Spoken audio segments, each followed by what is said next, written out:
isso fecha na cabeça dele de forma muito boa. Ações deram certo, fundos deram errado. Então já não invista Se em fundo, né? bobear, ele mesmo investiu em fundos e ele não passa para o público e deve ter perdido dinheiro, talvez.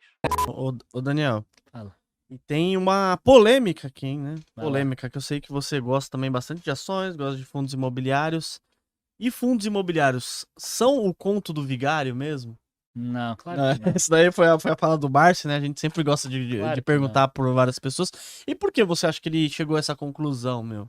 Ele é um cara super respeitado, né, meu? Gosta bastante de ações e ele não teve boa experiência com fundos imobiliários. Nem assim, é sempre difícil a gente falar do Barsi, porque, pô, a gente precisa respeitar a história dele, Muito, né? Muito. né? Então é difícil, né? Com certeza, o que eu falar contra o Barsi, vai ter gente que vai estar falando, o que que esse menino aí vai querer ensinar pro Barsi? Então é sempre difícil, a gente tem que ser um pouco mais comedido na hora que a gente fala. Mas as experiências, né? A nossa opinião, normalmente, o nosso racional de investidor acaba se pautando muito nas experiências que a gente teve, né? Então, as experiências que o Barsi teve, elas provavelmente foram moldadas na década de 60, de 70 e de 80. E se a gente parar para pensar o mercado de fundos na década de 60, 70, 80, até o mercado acionário mesmo, a lei das SA é da década de 70, né?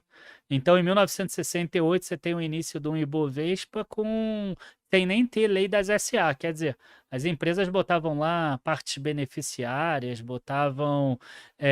emitiam ações para o parente, não sei o quê, diluía o minoritário e, cara, era isso. Já era, tá Era o vendo? que era. Então, foi moldado dessa forma. O Barsi foi moldado dessa forma, o racional dele. Naquela época, os fundos eles não tinham toda a legislação, todo o aparato, toda a responsabilidade, a Sim. obrigatoriedade de coisas que eles têm hoje. Então, muitos foram realmente passados para trás. Igual hoje em dia, a gente vê talvez pessoas sendo passadas para trás com esses investimentos de cripto, que o pessoal fala que é pirâmide, Verdade. como é que fala? É private equity, que tem uma legislação que ainda está engatinhando, né?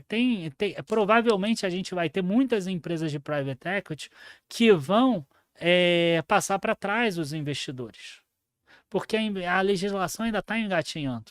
Então, talvez daqui a, sei lá, talvez daqui a 40 anos, 50 anos, eu posso falar que private equity é o conto do vigário, mas daqui a 40 anos, talvez a legislação já esteja tão boa em private equity que eu vou estar errado.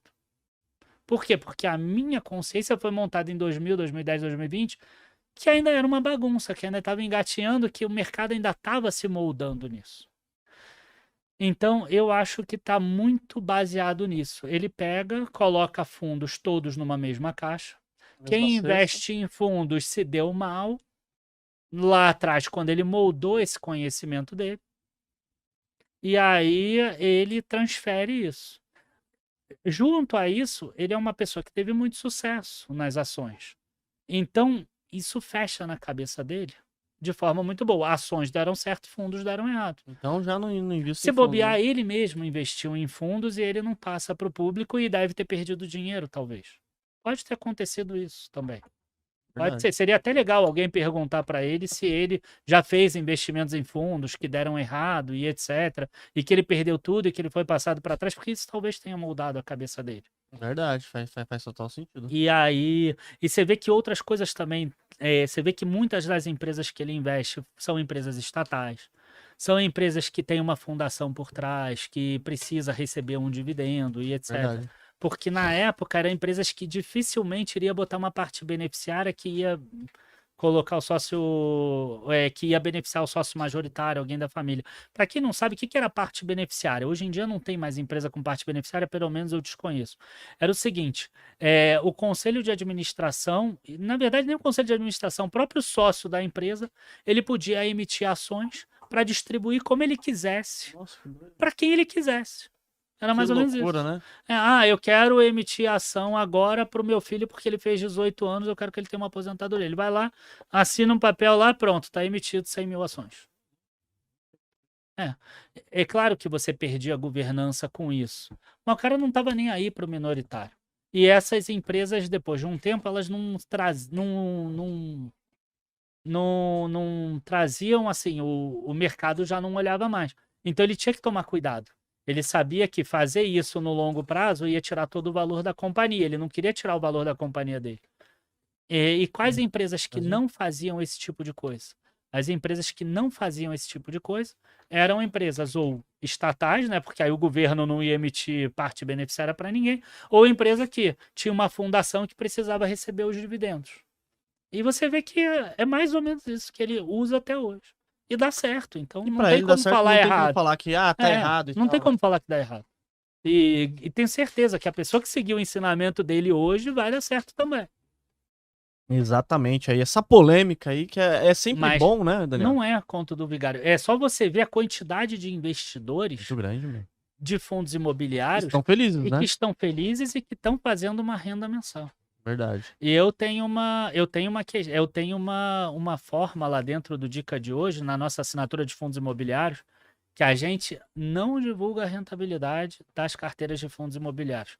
Eu quero que o investidor foque no crescimento da renda. Ah, legal. E é aquela coisa, né? A nossa carteira foi formada em 2018. Tem aporte todos os meses e teve um aporte inicial. Ela no início tinha uma renda de R$240 mensais. Nesse último mês bateu R$2.100. Assim, janeiro tem muito fundo que distribui anormalmente mais. Então, a de janeiro foi 2.500. Eu estou já pegando fevereiro, que já é normal. 240 foi para R$2.100. É essa renda mensal que a pessoa precisa ver. Provavelmente daqui a 5 anos, já vai estar em 6.000, 7.000 mensais e etc. E, cara, e quanto rendeu? Eu sei, mas eu não divulgo.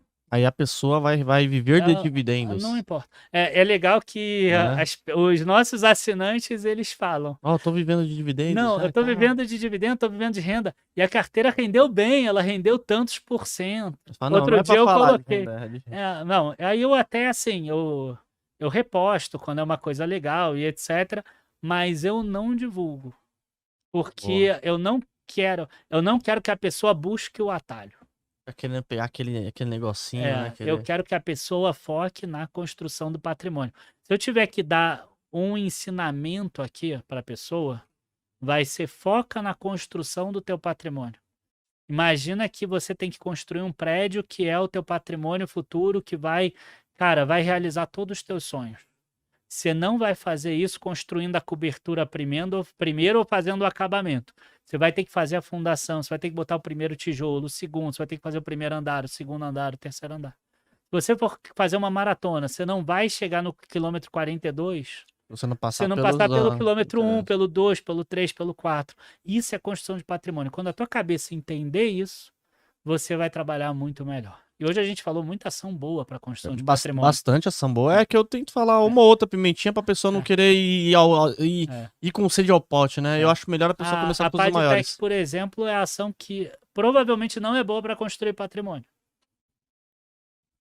Pode acontecer muita coisa durante esses anos, né? E a pessoa fica muito tensa. Pode errar.